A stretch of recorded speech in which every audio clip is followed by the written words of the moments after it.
Que se va en Cádiz, quan un tiene un flow, existe en todo lado. O sea, no problema cuando un tiene un flow, que si es flow, que tiene un mando de distancia, va a coger mando de distancia, un flow. Muchas gracias por venir.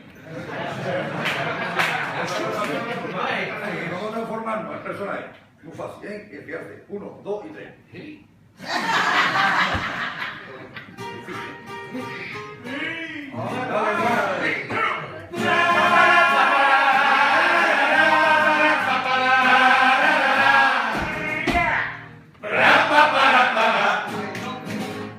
En donde yo mejor me lo pasé fue cuando estuve en el vientrecito de mi omaíta. Allí estaba tranquilo, también muy calentito. Lo malo es cuando abría su boquetito.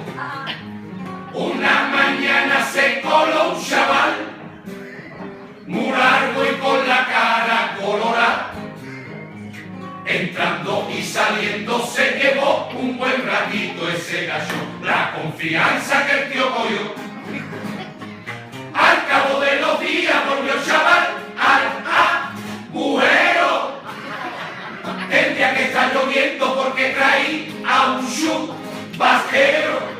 Estuvo otro ratito por allí humeando, con la pena en el cuello seguramente estaba cantando. Se ha creído el gachón que el boquete es suyo, o así estuvo 9 meses, joder que joder, el tío capullo. Eso es mi que flojera, ojo me está entrando a mí. Como yo me acueste no me levanto ni para dormir.